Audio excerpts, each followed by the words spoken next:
उनकी बरकत से आज जिसके दिल में भी इश्क़ मुस्तफा नहीं होगा, अल्लाह सुभान अल्लाह।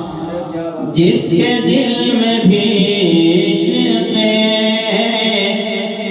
मुस्तफा नहीं होगा, जिसके दिल में भी इश्क़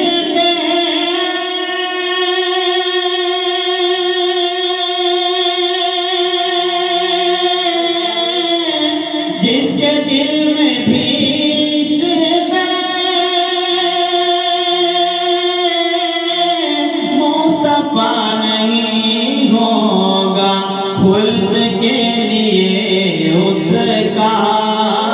फैसला नहीं होगा, खुल्द के लिए उसका